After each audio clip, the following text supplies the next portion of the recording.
Bem-vinda, bem-vindo ao BTC Journal, seu programa de notícias de negócios comentadas e analisadas pela equipe da BTC. Meu nome é Gustavo Habib, eu sou instrutor de comunicação e negociação, e no episódio de hoje, dia 29 de novembro de 2024, falaremos sobre estratégia com Uniqlo, diversificação e estratégia global, e também o rebranding, né, a reformulação da marca polêmica da Jaguar. A gente vai falar sobre crises, o Google, que pode ser obrigado a vender o Chrome, seu browser, né? E também o Carrefour, boicote e a crise das carnes. Por fim, vamos falar sobre, na discussão do BTC Journal da semana, como lidar com o trabalho durante um período difícil na sua vida pessoal. E para me ajudar nestes temas espinhudos, eu estou aqui com o nosso instrutor de finanças e modelagem, Guilherme Goraeb. Gui, bem-vindo de volta. Olá, Habib. Olá, ouvintes, espectadores. Um prazer estar aqui com vocês nesse episódio que vai ao ar em plena sexta-feira de Black Friday, hein, Habib? Você tá de olho aí nas promoções? Já comprou alguma coisa que você achou que estava valendo a pena nesse ano ou foi só Black Fraud aí do teu lado, cara? Olha, Gui, vou te falar que eu consegui achar algumas coisas interessantes aqui em Black Friday. Por exemplo, fraldas achei a preços bem camaradas, os famosíssimos, pelo menos aqui na BTC, rolos de papel higiênico também, próximo de R$ 1 por rolo, que é uma meta que a gente tem aqui dentro da Black Friday. Comprei muitos itens de limpeza, sabão de máquina de lavar roupa, essas coisas eu achei uns preços muito bons, mas a princípio eu não estou procurando muitas coisas muito caras, então são mais os itens de casa e, claro, aqui na BTC você também tem a promoção de BTC Friday, ou seja, hoje o episódio vai ao ar na sexta-feira, que é a sexta-feira da Black Friday, como o Gui comentou. A BTC está disponibilizando para você exclusivamente para esta data, este dia de hoje. E se você estiver vendo esse episódio em outro dia, possivelmente não estará mais válido um cupom especial com mega desconto para você entrar nas nossas turmas de 2025.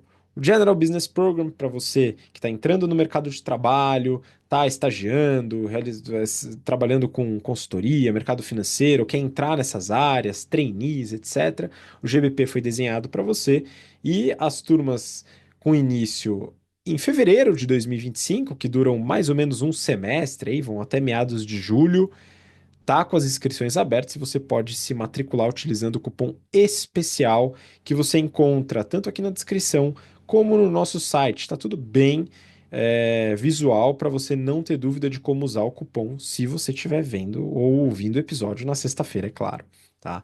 É o Strategy and Finance, nosso curso de estratégia de finanças voltado para líderes, empreendedores, tomadores de decisão. O Excel Plus Business Program, nosso curso de Excel e modelagem, 40 horas, né? São duas turmas que estão abertas, no caso aí para o início de 2025, uma intensiva e uma às segundas e quartas no período noturno. E o nosso curso de Pricing, também utilizando o cupom você consegue um descontão. Aproveita, aproveita. Se você quer se desenvolver, tem interesse em conhecer um pouco mais do nosso conteúdo, se desenvolver junto com a gente em algum destes temas, aproveita para se matricular enquanto o cupom ainda é válido. Bom, Gui, vamos lá. A gente tem bastante coisa para discutir. Só uma coisa, eu não perguntei para você, né? Você aproveitou alguma coisa aí na Black Friday? Ou antes, né? Por enquanto não, Habib. Confesso que também tenho esse hábito aí, como você comentou, de ouvir uma história na BTC, né, sobre a compra do rolo de papel. Eu fico de olho, mas eu tava com um estoque bom aqui. Então, esse que era o maior item, assim, de conquista, eu não fui atrás. Por enquanto, tô economizando. Pois é, as histórias rolam que o Goraeb tem em seu bunker, né? Centenas de milhares de rolos, assim como dezenas de quilos de insumos para se preparar para o apocalipse. Não, tô brincando, pessoal, isso não é verdade, não. Mas vamos falar um pouquinho sobre as notícias, né? A gente tem muitas crises para falar. Eu vou deixar um pouquinho mais para frente no episódio e eu vou chamar o Gui para comentar uma notícia aqui do Valor Econômico, falando sobre estratégia. CEO da Uniqlo rejeita a estratégia de diversificação e mantém a aposta na China. Estamos falando aqui de uma gigante do setor de moda e vestuário, englobada num mercado gigantesco e que está numa decisão estratégica importante. Gui, queria que você compartilhasse aí com a gente o que fala essa notícia e seus pontos também. Boa, vamos lá, Habib. Então aqui vamos falar da Uniqlo, né? Tem várias empresas aí que estão diversificando as suas operações, em especial com relação à China, né? Mas essa estratégia não está sendo seguida pela Uniqlo, que é uma gigante, como você comentou, do varejo de moda, e ela está fazendo o oposto, ela continua apostando na China. O Tadashi Yanai, CEO da Fast Retailing, que é a controladora da Uniqlo, acabou de reafirmar o seu compromisso com o mercado chinês.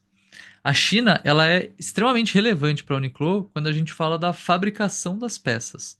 Lá estão 211 das 397 fábricas parceiras da marca, seguidas por 61 no Vietnã e 26 em Bangladesh. Isso sem falar na escala das fábricas, né? Porque, segundo o CEO, as fábricas na China contam com dezenas de milhares de jovens, enquanto que no Japão a fábrica média possui cerca de 100 trabalhadores. Então, imagina o que que não é, não só a diferença, né, de mecanização do trabalho, como também o que é a escala de uma fábrica com dezenas de milhares de pessoas, né? Imagina se abre uma fábrica para contratar 20 mil pessoas amanhã em São Paulo, em Osasco. Cara, 20 mil pessoas para uma empresa, né? Não é simples, não é trivial. Então, é algo impressionante e o trabalho de pensar em como alocar essa produção em qualquer outro local realmente é extremamente desafiador, tá? Um lugar que possa acomodar e que tenha essa mão de obra tão abundante quanto tem a China. E não é só mão de obra, né? Também tem um belo mercado consumidor.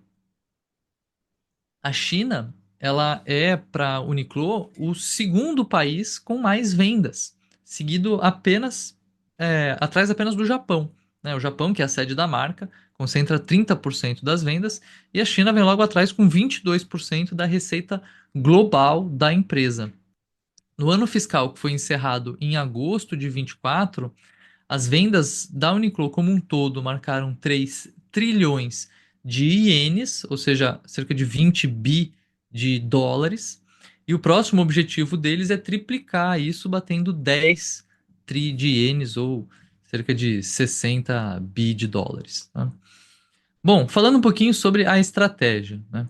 O Yanai, né, o CEO aqui da marca, ele argumenta que o vasto mercado consumidor chinês é simplesmente grande demais para ser ignorado, né? A gente tem quase 1,5 bilhão de pessoas, uma classe média que tem crescido e que tem um grande apetite por marcas internacionais. Claro que tem alguns riscos, né? Tem algumas tensões geopolíticas entre China e Ocidente, né? Agora teve a eleição do Trump nos Estados Unidos e ele já vem com esse discurso de intensificar o atrito comercial com a China, já prometeu tarifas adicionais de importação de mais de 60% sobre a China.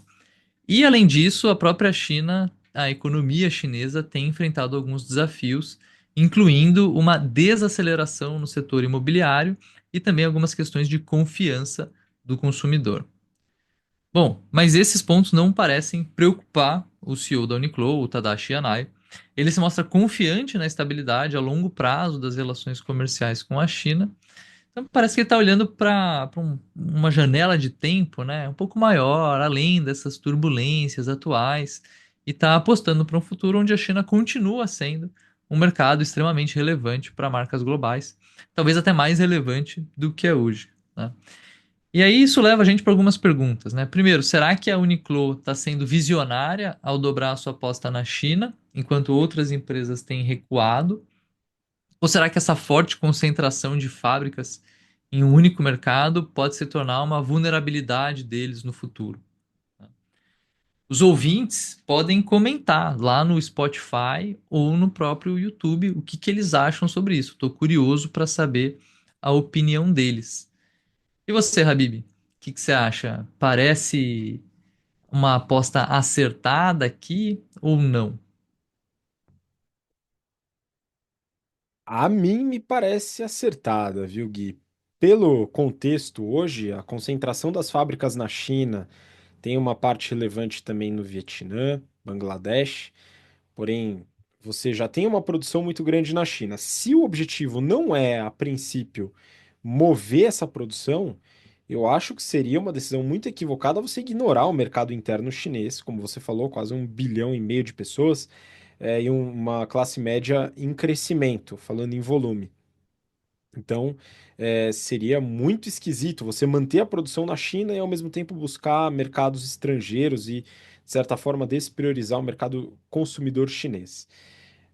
Tem alguns desafios a serem colocados, tem as questões geopolíticas, mas eu acho que no caso da Uniqlo, a decisão, ao meu ver, faz bastante sentido. Se um dia, eles entenderem que é o caso de diversificar a produção, de trazer produção em outros locais, no próprio Japão, na Europa, na América Latina, etc., aí talvez comece a fazer um pouco mais de sentido. Hoje eu acho bem difícil.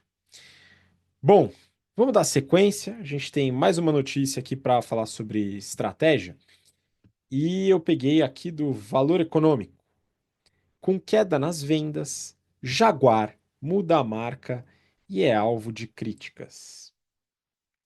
Tem pessoas e empresas que utilizam a máxima do falem mal, mas falem de mim. Esse tipo de estratégia de marketing é bastante arriscada, mas se feita de forma controlada, através de bons dados e com mitigação de riscos, ela pode funcionar muito bem. Uma pesquisa com analistas linguísticos da Northwestern University mostrou que o boca a boca negativo pode até mostrar paixão pela marca. Um dos casos usados foi o da Air Miles, né, programa de milhas que utilizou comentários negativos nas redes sociais para gerar engajamento. Eles descobriram que as pessoas que comentavam negativamente costumavam ser clientes mais ativos e não deixavam de ser clientes após as críticas. Olha os dados bem utilizados aí. Isso tem um nome: Buzz Marketing. Você cria uma história para que a sua marca esteja presente, mesmo que através de críticas. Com isso, as pessoas lembram da sua marca e passam a comprar seus produtos. Essa é a teoria que funciona às vezes.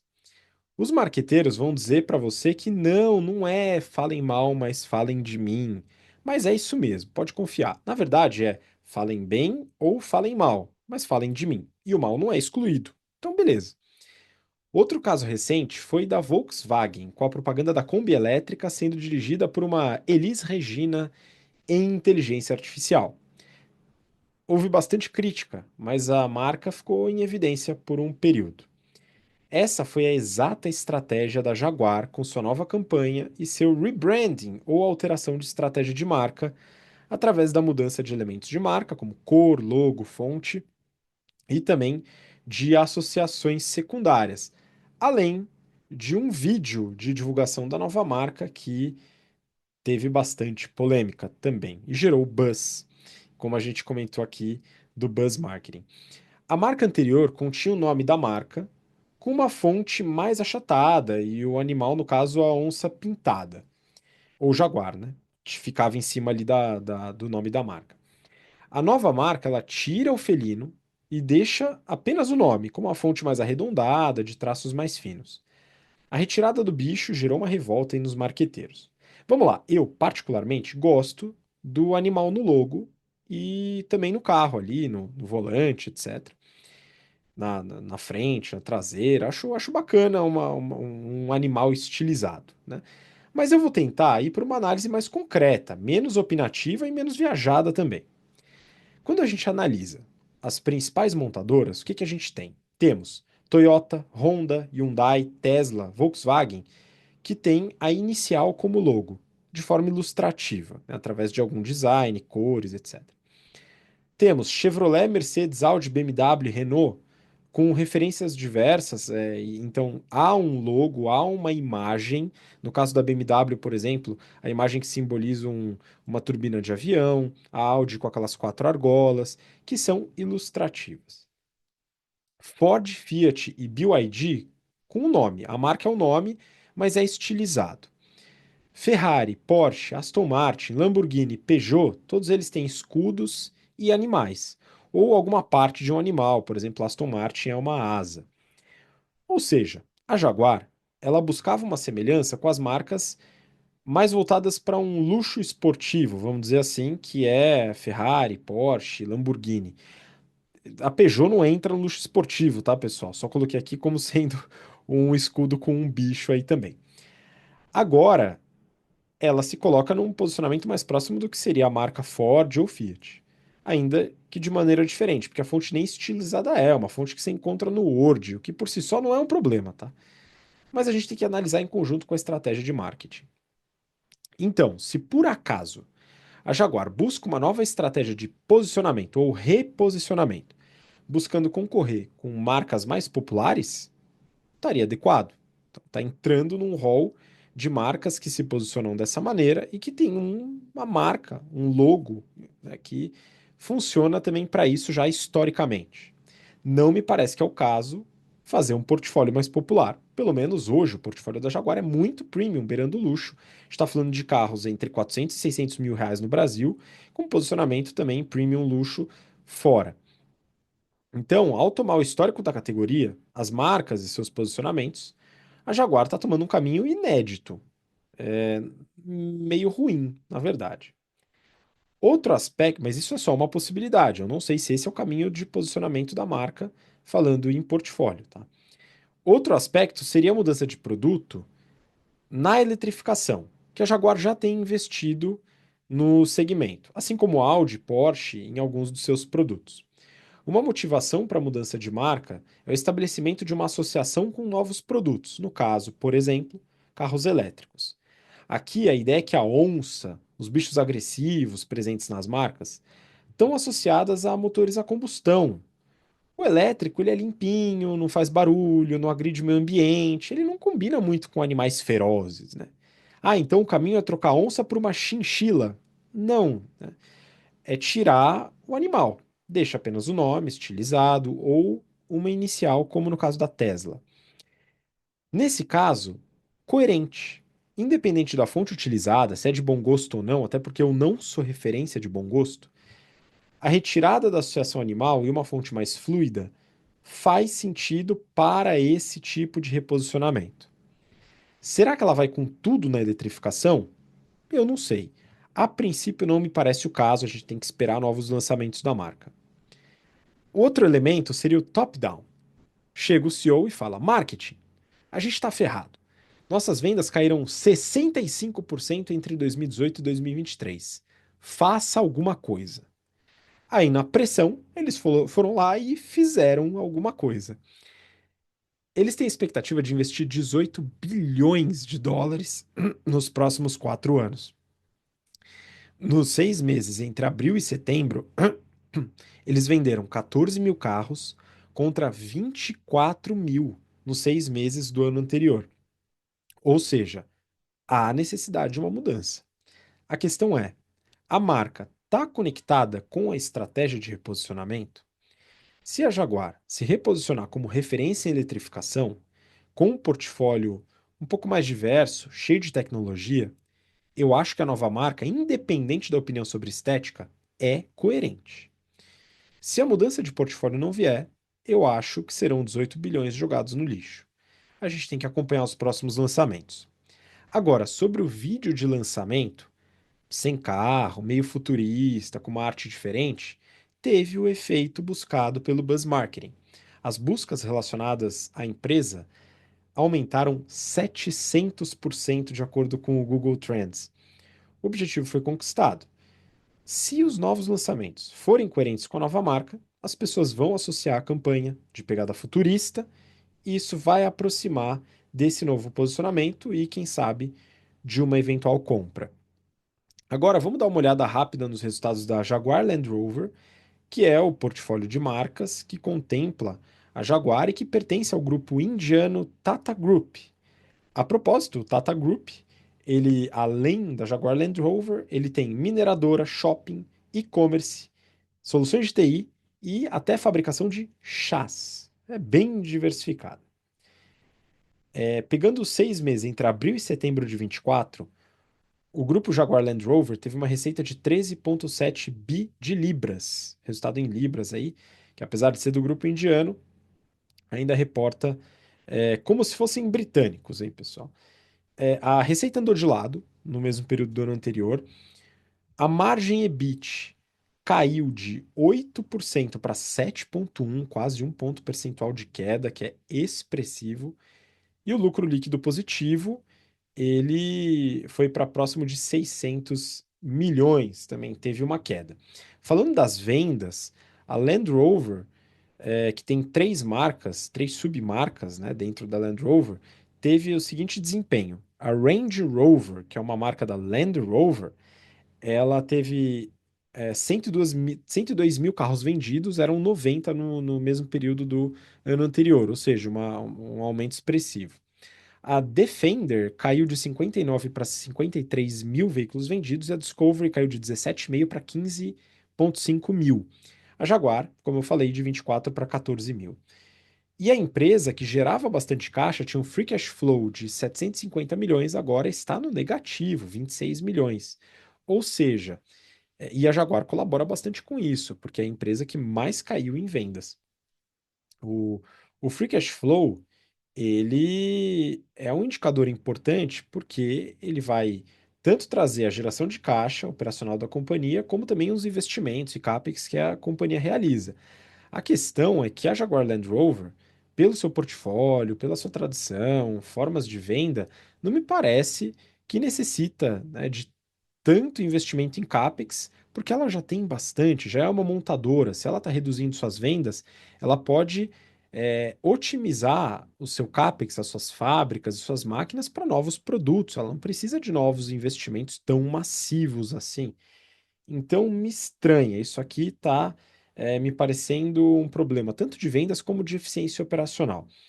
A gente tem que entender um pouquinho melhor para ver o quão prejudicial está sendo a Jaguar nesse portfólio e se realmente esse rebranding vai colaborar.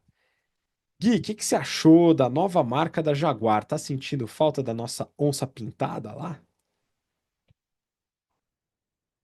Olha, Habib, eu confesso que eu também acho que, assim, gostava do bichinho pulando ali no capô, né? Acho que era um objeto de desejo, algo que identificava e diferenciava a marca, né? Da mesma maneira que a Mercedes, em alguns carros, tem o logo chapado no capô, em outros ela tem o logo de pé, né? Aquilo vira um diferencial do carro. Então, todo o time dos saudosos aí, e não vai ser esse rebranding que vai me convencer a trocar o Civicão velho de guerra num Jaguar novo ainda, viu? Pois é, eu também não, mas eu fiquei pensando aqui que se realmente der muito errado esse rebranding, isso vai fazer com que os Jaguares antigos valorizem bastante, né? Afinal, você vai querer ter o Jaguar antigo com o logo antigo e não o novo. Olha só que beleza, pode ser uma bela estratégia para a valorização dos seminovos, o que certamente não vai fazer nem um pouco bem para Jaguar Land Rover, mas isso já é um outro problema que definitivamente não é o meu problema. Então, tá tudo certo por enquanto. Bom, vamos dar sequência. A gente tem mais duas notícias e a discussão para falar, e essas duas notícias vão lidar com algum problema ou crise. O primeiro é um problema, eventualmente. Neofeed. A vida sem o Chrome. Google pode ser forçado a vender navegador de internet. Gui, queria que você trouxesse para a gente o que é que está acontecendo com o Google e quais as possíveis consequências disso. Vamos lá. Então é isso. Temos a possível venda do Chrome pelo Google. Será que isso pode acontecer? O que influenciaria isso, né? Essa é uma possibilidade, sim, que está sendo considerada pelo Departamento de Justiça dos Estados Unidos, o famoso DOJ, né? Em um esforço que eles estão tendo para combater o monopólio do Google no mercado de buscas online. Qual que é o contexto? As autoridades americanas recentemente intensificaram as suas ações antitrust contra as Big Techs. O foco agora está no Google e em como ele usa o Chrome para manter o seu domínio nas buscas. O que que eles estão propondo? Separar o Chrome, né? O governo quer que o Google separe o seu mecanismo de busca de produtos como o Chrome e o Android, né? O que significa que o Google não poderia usar esses produtos para promover as suas buscas de maneira preferencial, né? Ou seja, eles querem o acesso justo, né? A proposta ela inclui proibir o acesso preferencial ao mecanismo de busca em dispositivos Android, garantindo que os concorrentes tenham uma chance, né? Então, não sei, talvez uma maneira de fazer isso acontecer é quando você vai fazer a busca, você escolhe qual que é o buscador e o automático não é seu Google, né? Porque hoje você não pensa, né? Acho que hoje, quando a gente pensa em buscador e navegador, essas coisas se confundem, né? Você abre o navegador, digita lá e faz a sua busca direto, né? Bom, outra coisa que eles estão considerando aqui é a venda do Android, né? Se as regras não forem seguidas, o Google pode ser até obrigado a vender o sistema operacional do Android. Além disso, o Departamento de Justiça está olhando também para restrições, está propondo restrições sobre como que o Google pode usar os dados de sites para treinar os seus modelos de inteligência artificial, né? Tá, mas o que que isso significa para a gente, para o mercado, para os usuários, né? O Chrome, qual que é a relevância para o Google, né? Ele controla cerca de 2/3 do mercado global de navegadores. Assim, extremamente relevante, né? Claramente é o player dominante aqui. O que dá ao Google um controle significativo sobre como que a gente acessa a internet. Sobre busca e receita, né? Nos Estados Unidos, 50% das buscas passam por produtos onde o Google é o padrão e 20% ocorrem diretamente no Chrome, com o Google como padrão também. No ano passado, em 2023, 57% da receita da Alphabet veio de anúncios em buscas, né? Então, percebam que é a linha de receita mais relevante. O buscador é o buscador que domina esse mercado, né? E 20% das buscas vem do Chrome, né? Se 57% da receita da Alphabet vem de buscas, dá para perceber que é um pedaço bem relevante da receita do Google que pode estar associado aqui ao Chrome, né? O Google, claro, não está satisfeito com essa proposta. Eles consideram essas medidas extremamente abrangentes e prejudiciais para o seu modelo de negócio. E a empresa planeja apresentar a sua própria proposta para o tribunal no mês de dezembro, né?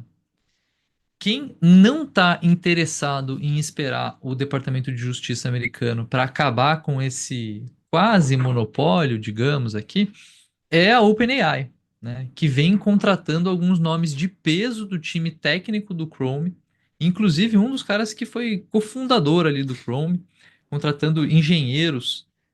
Para quem não sabe, né, quando você tem a carreira ali de engenheiro de software, aqui a gente fala muito de júnior, pleno, sênior, né? Depois do sênior, tem um cara que é o staff, que é o cara que o salário vai até o céu é o limite, né? O pessoal de inteligência artificial lá nos Estados Unidos está recebendo US$ 1 milhão ano aqui, os engenheiros mais sêniores, né? Mas eles estão contratando o pessoal staff engineer ali, ou seja, o pessoal que foi nível CTO, né? Nível super sênior, estão levando o pessoal do Google para a OpenAI.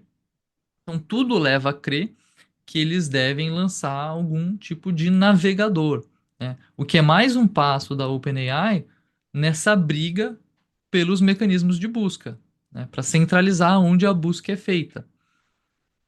Eu entendo que aqui tem uma questão que tem muita gente que já está fazendo busca em AI, né? Mas é uma barreira, né? É uma mudança de comportamento que a OpenAI poderia acelerar lançando ela ao seu navegador. E aí, com a busca no seu navegador acontecendo, obviamente, pelo chat GPT, né? Acontecendo pela sua inteligência artificial. Bom, será que essa proposta do DOJ vai adiante, né? Será que eventuais avanços e conquistas da investida da OpenAI para criar um navegador, podem mostrar que esse não é um monopólio tão defensável assim, ou seja, isso enfraqueceria o argumento do DOJ, né? E quanto que essa distração pode de fato impactar negativamente o Google nessa frente, né? Será que a gente vai ver um mercado mais competitivo? Só vai ter uma dança de cadeiras ali? Eu acho que o Google está numa situação delicada, assim, que me faz lembrar da Microsoft há uns 20 anos, né? No final da década de 90, a Microsoft também foi processada, essas questões de antitrust e tal, e aquilo foi uma distração que fez com que eles perdessem mercado, com que eles dessem uma desandada, né? Será que isso pode acontecer aqui com o Google, sendo atacado de um lado pelo jurídico, né, pelo governo americano e do outro pela própria competição, né, de mercado com a OpenAI, que está muito próxima ali da Microsoft? Eu não sei, Habib. Não sei se isso muda alguma coisa também com o Trump ali, que supostamente é mais pró empresas, né? O que que você acha? Você ainda está fazendo busca no Google? Você já está usando alguma AI? Acha que o Google efetivamente pode perder mercado aqui? Olha, eu acho difícil acabar com o monopólio do Google como buscador, mesmo saindo da opção padrão que hoje é no Chrome ou até no próprio Android. Eu acho que, enfim, a gente estuda bastante economia comportamental, né, Gui? A gente sabe a importância, a relevância que a opção padrão ela tem na escolha, na tomada de decisão. E isso de fato contribui e contribuiu muito para que o buscador Google se consolidasse aí como um monopólio de fato, 90 e tantos por cento do mercado. Não dá nem para falar que os outros são relevantes. E aí, tirar a opção padrão pode sim trazer uma sobrevida a outros buscadores, mas eu não acho que vai mudar o atual, até porque esse tipo de monopólio privilegiou o Google de se desenvolver tecnicamente também, dentre outras coisas, né? A qualidade do seu time, etc. Mas eu acho difícil, tá? Que o buscador perca relevância como buscador. Agora, a competição com as IAs generativas aí já é um outro elemento que assusta sim o Google, tanto que eles estão trabalhando bastante na sua própria IA generativa, e aí pode sim, eventualmente, ser o futuro dos buscadores. Aqui a gente já comentou também sobre TikTok, que na geração Z é mais acessado como buscador do que o próprio Google. E aí eu acho que é um pouco mais específico, talvez incomode um pouco, mas também é um substituto, não um concorrente direto. Então, retirar como opção padrão eu acho que vai ajudar pouco. Não vai privilegiar tanto a competição assim. O que deve ser pensado é em relação às IAs generativas. Aqui eu acho que deve ser um exercício um pouco mais estratégico para Google e também para os agentes públicos nos Estados Unidos. Vamos ver o que que vai acontecer, né? Agora, a redução do poder econômico com a venda do Chrome, e eventualmente do Android, não é algo que eu acho tão ruim necessariamente. A gente está falando aqui de reduzir um pouco o poder econômico das empresas para fortalecer competitividade, porque a concentração de poder econômico traz concentração também de poder político, envolvimento em Congresso, dentre outras coisas, e isso pode prejudicar a concorrência, que eu acho que não é o que os usuários querem, né? Enfim, então são esses os aspectos. E você está feliz da vida com a sua IA generativa, Gui? Trocou o Google? Cara, eu tenho feito. Por padrão, eu não uso o Google. Eu estou usando um navegador que é o Brave, que eu comecei a usar, inclusive, para fugir dos anúncios do YouTube. Ele bloqueia os anúncios. E aí, quando eu faço pesquisa, ele faz pesquisa no buscador dele. Então, já não tenho usado o Google como padrão. Mas eu muitas vezes estou usando o Perplexity AI para fazer buscas. Ele vasculha a internet, traz referências. Então, tem sido uma ferramenta interessante aqui. O Google hoje está entre minha segunda e terceira opções aqui. Pois é, eu Monopólio ainda sou. não tá se dando bem aqui de monopólio. Aqui realmente é monopolista. Eu uso tanto o Chrome como o buscador Google na maior parte das vezes. Bom, vamos dar sequência, pessoal. Temos agora uma notícia sobre crise. Essa aqui, Neofeed, e isso está em todos os meios de comunicação também. Qual o impacto no Carrefour do boicote da carne? Bancos fazem as contas. O fato de dar aula de negociação na BTC faz com que eu goste muito desse tipo de briga. Pode aumentar o preço da carne, dar problema para um monte de gente, mas eu tenho bons casos para compartilhar com os alunos e analisar em conjunto. Isso aqui é negociação pura. Então, vamos lá. A reportagem em si, ela, ela foca nas análises dos bancos, dos analistas de research do segmento, né, principalmente voltado ao Carrefour, mas também às produtoras de carne, sobre a situação em si. Eu vou começar a falar sobre ela desde o começo, afinal, ela ainda não foi tratada aqui no Journal. O CEO global do Carrefour, Alexandre Bompard, aqui, perdão pelo meu sotaque, que é da região de Marsella, tá, do sul da França, declarou que a empresa não iria mais comprar carnes provenientes do Mercosul por não atender a normas e exigências sanitárias francesas. Vamos entender o contexto. Primeiro, a empresa na França já não comprava carnes do Mercosul. E o que ele falou era referente às empresas na França, porque o próprio Carrefour do Brasil compra e seguiria comprando as carnes brasileiras, ok? E a fala, ela foi feita numa reunião com entidades do agronegócio francês, ou seja, o CEO ele estava afagando os produtores locais, não alterando uma estratégia, tudo continuaria como estava. O Carrefour na França continuaria sem comprar as carnes do Mercosul e o Carrefour Brasil continuaria comprando as carnes do Mercosul. Ou seja, aqui uma pequena interpretação da minha parte é que talvez na cabeça do CEO global do Carrefour, as exigências sanitárias francesas são maiores do que as brasileiras no que tange a sua própria organização, o Carrefour, o que diz muito a respeito do que ele pensa sobre o povo brasileiro. Mas vamos continuar. Outro elemento de contexto. Existe uma negociação em curso sobre o maior acordo de livre comércio já negociado entre Mercosul e União Europeia. E a França, como país, tá? Aqui não o Carrefour, a França como país é a maior opositora desse acordo.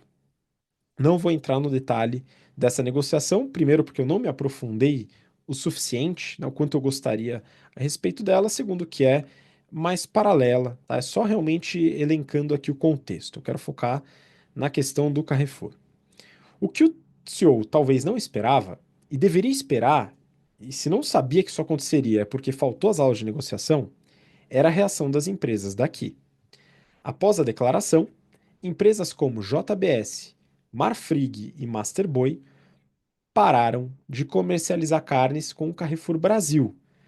Com qual discurso? Né? Se as exigências sanitárias francesas não aceitam a carne, a gente também, né, acha que as exigências do Carrefour aqui não vão aceitar. Então a gente para de vender. Mas por que que eles fizeram isso? Né? Por que parar de vender? Vender não é bom, não traz dinheiro? Estratégia de negociação. Como eu falo nas aulas, e é consolidado na teoria, o poder de barganha numa negociação não está no dinheiro, não está no fato de ser cliente, não está no tamanho, tá? Tá nas alternativas. E a melhor delas é o que a gente conhece como BATNA. BATNA é aquilo que você tem quando não há acordo. Se você busca um emprego e você já tem um bom emprego, você tem uma boa alternativa e pode pedir mais. Se você busca um emprego e está em casa maratonando Yellowstone e One Piece e não tem renda, você não tem uma boa alternativa e acaba aceitando a proposta que vier. Numa negociação, todo mundo tem um BATNA e as empresas de carne sabem disso. Talvez o CEO do Carrefour não. Qual o BATNA das empresas de carne se não houver acordo com o Carrefour? Eles vão vender para outros varejistas, atacadistas, quem quiser comprar. Enquanto a maioria das pessoas não for vegana e vegetariana, não vai faltar demanda para carne. Se você for no Carrefour e não tiver carne lá, você atravessa a rua e compra no açougue, compra em qualquer outro mercado. Ou seja, o Batna dessas empresas é forte. Ele só vai se reduzir se a demanda por carne cair muito, todo mundo virar vegetariano ou vegano, ou se houver alguma regulação que dificulte muito sua venda. E aí a gente já entra na questão legal em breve. E o Batna do Carrefour? Bom, na França eles já se viram com seus produtores. Agora, o Carrefour Brasil ficar sem carne é um problemão. E o Carrefour Brasil é o segundo maior mercado do Carrefour. E o que que acontece se o Carrefour ficar sem carne?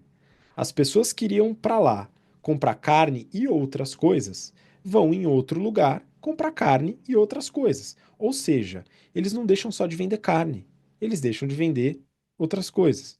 O Batna aqui é muito fraco, ou seja, nessa negociação, o poder de barganha está com as empresas de carne. Além disso, tem um aspecto político, que adiciona ao Batna as consequências de legislação e também do governo.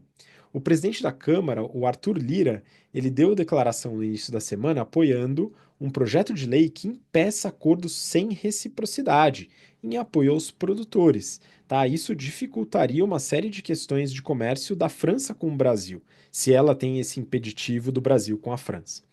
O ministro da Agricultura, o Carlos Fávaro, também apoiou o projeto, além de apoiar o boicote dos produtores ao Carrefour. Logo, os produtores se viram na posição de exigir uma retratação do CEO global. Em caso de recusa, a alternativa ao Carrefour no Brasil pode contemplar ainda leis que o afetem e um apoio institucional a um bloqueio econômico. Ou seja, além dos aspectos operacionais, a análise de poder de barganha também envolve aspectos regulatórios. E os produtores de carne têm muito mais influência tanto no governo como no Congresso do que o Carrefour. Observando essa dinâmica de poder de barganha, era de se esperar que o CEO global, de fato, se retratasse. E foi exatamente o que ele fez, obviamente, né? Sim, o CEO global de um poderosíssimo grupo francês de joelhos para os produtores brasileiros. Rapidinho ele já se retratou, mas parece que os produtores não acharam o suficiente e vão pedir vão exigir, né, um pedido formal de desculpas e que o senhor fale com todas as letras que as carnes do Mercosul atendem às exigências sanitárias francesas. Os analistas do CIT, aqui na reportagem, dizem que seria muito difícil que os produtores realizassem uma paralisação muito extensa, porque o Carrefour tem mais de 100 bilhões em vendas por ano. Sim, o Carrefour é um grande canal, ninguém duvida disso. Mas eu discordo dessa análise justamente pelo que ponderei antes. A carne estar no Carrefour ou não, não altera a demanda de carne. E há espaço na concorrência para abastecer esse volume. Os 100 bi em vendas não são só de carne, mas o que importa para os produtores é só a carne. Aqui, eu lembrei do filme, viu, Gui? Erin Brockovich, não sei se você viu, e eu uso um trecho desse filme para alguns treinamentos de negociação. Numa negociação entre os advogados da gigante empresa química PG&E, isso é baseado no fato real, e o advogado dos trabalhadores que foram afetados ali pelos descartes, poluição da companhia e tal, o representante da empresa ele tenta dar uma carteirada, falando que a PG&E é uma empresa de 28 bilhões de valor de mercado e tal. E o advogado ele faz chacota e tira sarro. Só que nesse caso, a empresa ela tem influência política, ela tem influência em congresso, e isso conta, de verdade. Não é o faturamento ou o valor de mercado que conta, mas é a influência que ela tem que pode prejudicar as alternativas do outro lado. Essa é a análise que a gente faz de poder de barganha em negociação. E o advogado, no caso, ele era um lobo solitário. Só que, migrando essa situação para cá, né, os produtores eles têm mais valor de mercado e mais influência política no Brasil. Enfim, quantidade de vendas não determina poder de barganha. E o filme fica aí a recomendação. Erin Brockovich é um pouco antigo, mas é um excelente filme. Salvo engano, deu Oscar para atriz Julia Roberts. E o que vai acontecer aqui nesse caso do Carrefour, na minha opinião? Eu acho que o CEO vai dar mais uma declaração tentando passar panos quentes e agradar um pouco mais os produtores brasileiros para não prejudicar mais ainda o Carrefour Brasil. E eu acredito, pelo que está sendo falado na imprensa, que os produtores estão dispostos a levar essa briga mais adiante, ao contrário do que os analistas do Citi acreditam, tá? E na análise de negociação estratégica, eles têm essa possibilidade. Eles podem esticar até onde eles quiserem a briga com o Carrefour Brasil e conseguir o que eles quiserem, porque o seu poder de barganha nessa situação é muito elevado. Bom, vamos passar, Gui, para nossa discussão do BTC Journal.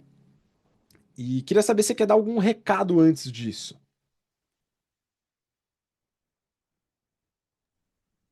Boa, vamos lá, Habib. Primeiro, acho que vale reforçar aqui um ótimo filme. O Erin Brockovich tava jogando aqui no. Não joguei no Google, né? Joguei no Brave para pesquisar. Ele é de 2000, né? E tem uma excelente nota ali no IMDb, 7.4. Nota de filme bom. Mas, boa. Antes da gente entrar aqui, então, na discussão do Journal, eu queria aproveitar e falar que, como estamos em Black Friday, né, quero convidar os ouvintes a entrarem aí no site da Elevate, elevatte.me, elevate.me, para conferirem a nossa oferta especial aí de Black Friday, né? A gente tem um programa de mentoria que ele é individual, o grupo de carreira, e a gente reformulou ele para entregar ele em uma mentoria coletiva para poder acessar, para ficar muito mais acessível, né? A gente passa lá nesse programa por construção de carreira, por superação de desafios, por criação de currículo e perfil campeão no LinkedIn, como atrair as melhores oportunidades, desenvolvimento de networking estratégico, planejamento de futuro, preparo para entrevista. Os alunos ainda vão ter acesso à nossa plataforma, onde a gente tem IA treinada para ajudar você a se preparar melhor para a entrevista, para ajudar você a se preparar melhor para a reunião. Então funciona para quem está empregado e para quem está procurando emprego. E, enfim, é um plano assim, é o melhor preço que a gente já fez. É um produto novo e que eu acho que vai ser muito legal. Fica o convite para os colegas ouvintes aí, espectadores, conferirem e qualquer dúvida pode entrar em contato comigo. Vamos Muito para a bom. discussão, Habib? Vamos para a discussão. É isso aí. Conheçam o site da Elevate e deem uma olhada no produto novo que o Gui e seu time desenvolveram com bastante esforço e muita tecnologia. Vamos lá, pessoal. Começando agora a discussão. Peguei do valor econômico e o título é Como lidar com o trabalho durante um período difícil na vida pessoal. Gui, queria que você começasse, né, colocasse os pontos da reportagem, um pouco dos seus também. Depois eu dou os meus breves pitacos. Vamos lá, vou falar aqui um pouquinho então sobre essa reportagem do Valor e o que que é essa reportagem, né? Então, sobre como lidar com o trabalho durante um período difícil na vida pessoal. Esse é um tema que eu acho que ele é bastante relevante. Talvez ele faça sentido para você que está ouvindo o Journal agora, né, nesse momento. Ou ele pode fazer sentido para alguém que está próximo de você, para um colega de trabalho, um chefe, alguém do teu time, um amigo. Então é importante entender esse cenário e entender o que que a gente pode fazer, né?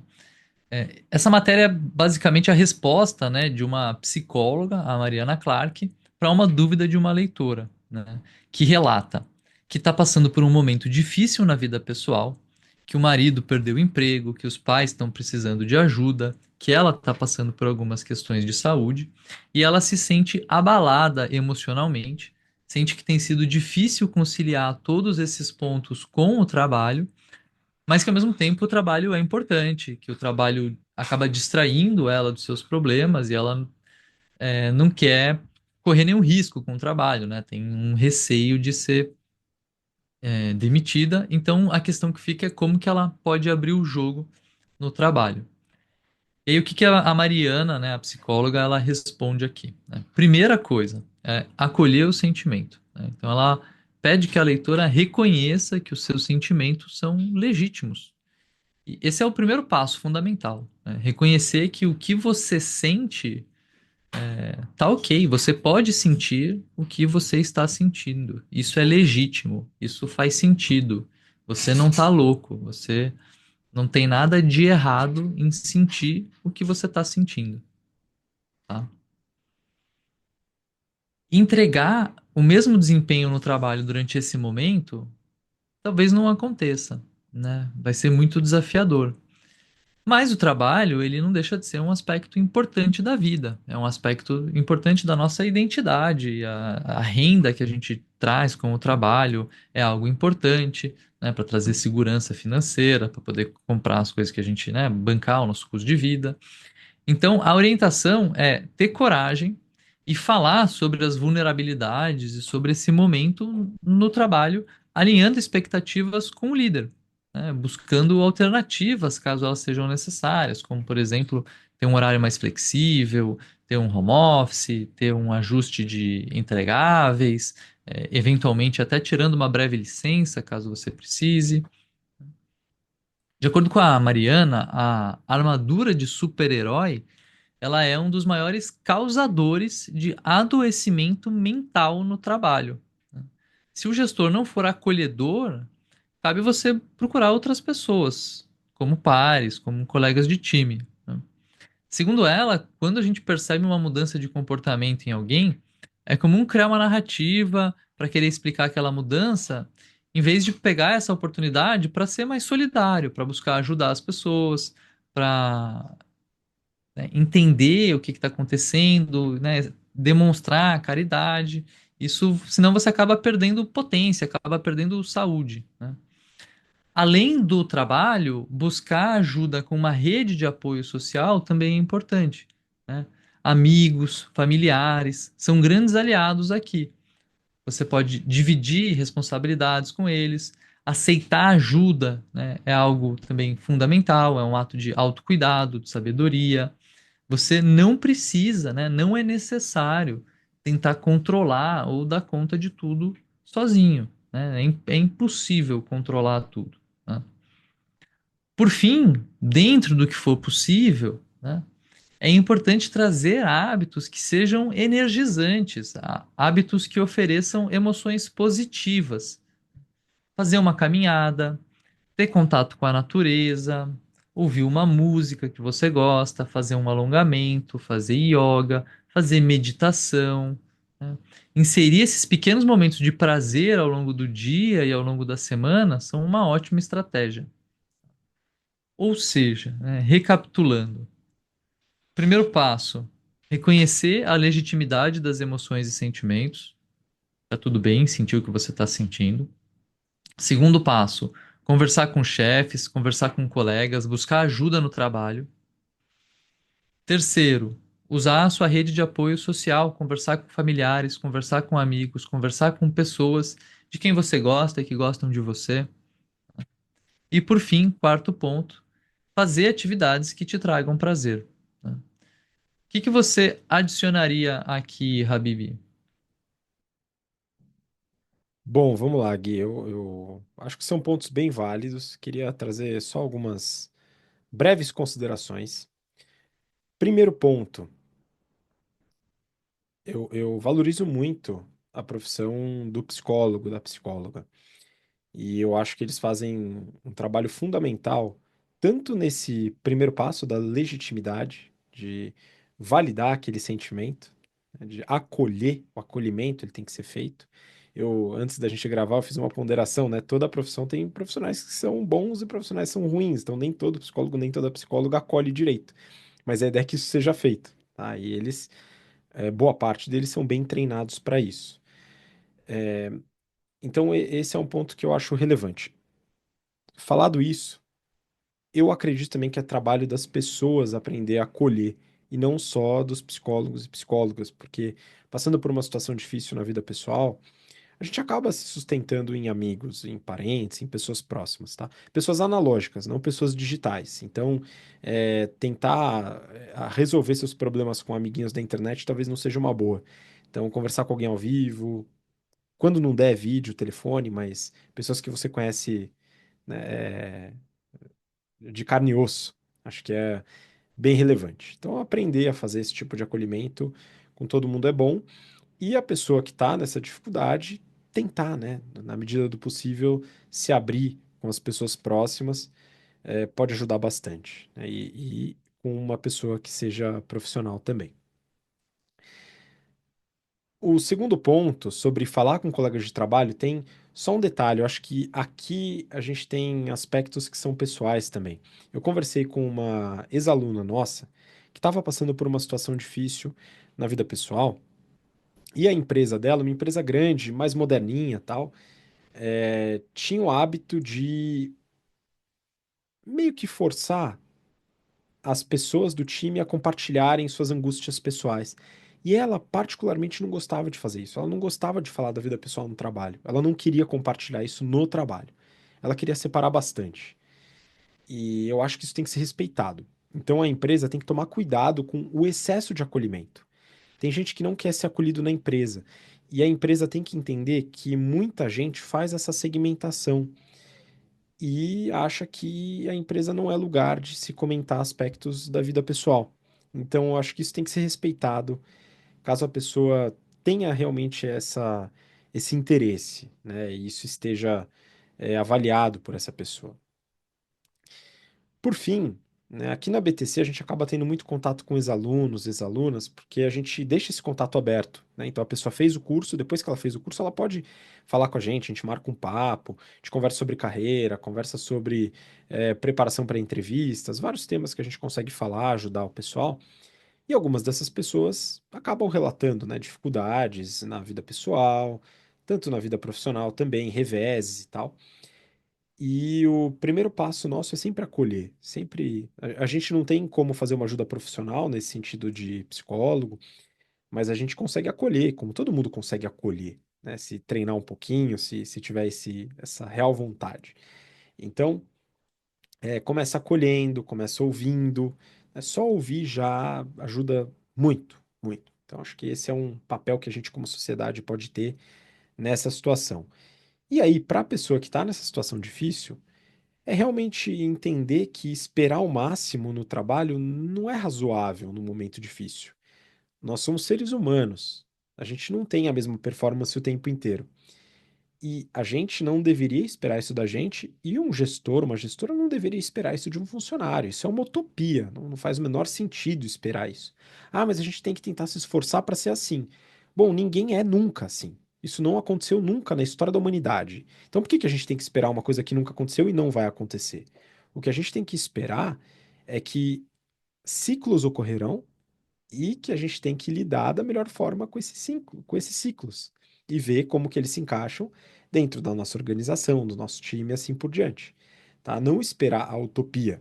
Esperar a utopia, você vai encontrar nada, porque é uma utopia. Então, a gente conseguir analisar, né, dentro do contexto, o que que é possível na organização ou não, e entender que a performance, em alguns momentos, ela vai ser mais baixa mesmo. E faz parte. É nesse momento que a gente ajuda, que a gente dá uma forcinha do nosso lado, quem está de fora, que quem está de dentro entende que não vai conseguir entregar, mas que em um momento futuro, próximo, tudo sendo resolvido, vai conseguir dar a volta por cima. Então, acho que são esses os elementos, Gui, que eu queria trazer para complementar na discussão. Não sei se você tem mais algum ponto para trazer e complementar, e já aproveito para pedir para você mandar um abraço aí para a turma, já mandar sua despedida. Boa, Bibi. Quando você estava falando agora, me veio aqui aquela metáfora, né? Uma expressão que o pessoal usa aqui no relacionamento.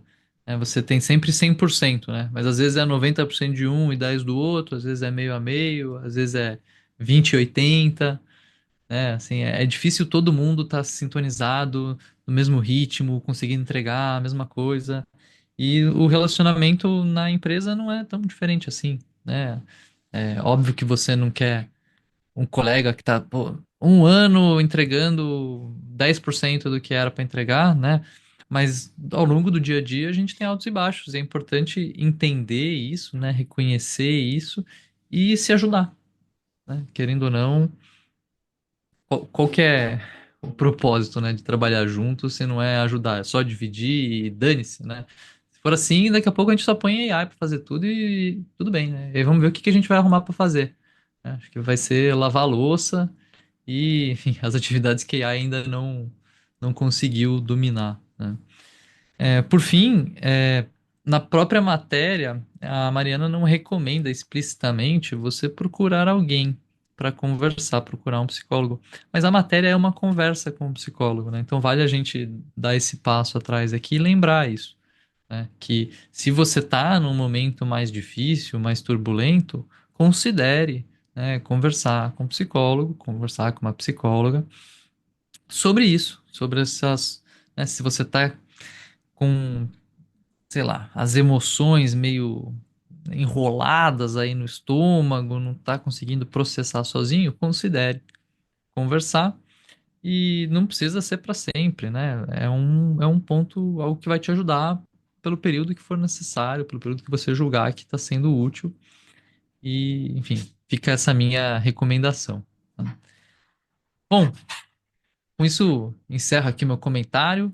Queria aproveitar e agradecer os ouvintes pela preferência, né, aqui no Journal, pela audiência e ficaremos atentos ali aos comentários no próprio Spotify ou no YouTube para ver o que que vocês acharam aí das notícias de hoje. Bom, valeu, pessoal. Um bom final de semana para vocês. Muito obrigado, Gui. Obrigado você que nos acompanhou até agora, pelo interesse, pela paciência. Lembro vocês da promoção de Black Friday, BTC Friday, que está aqui na descrição e no nosso site, com descontos incríveis para você entrar nas nossas turmas de 2025. E deixo também o meu abraço e que a gente se veja na próxima semana. Um grande abraço, até lá. Tchau, tchau.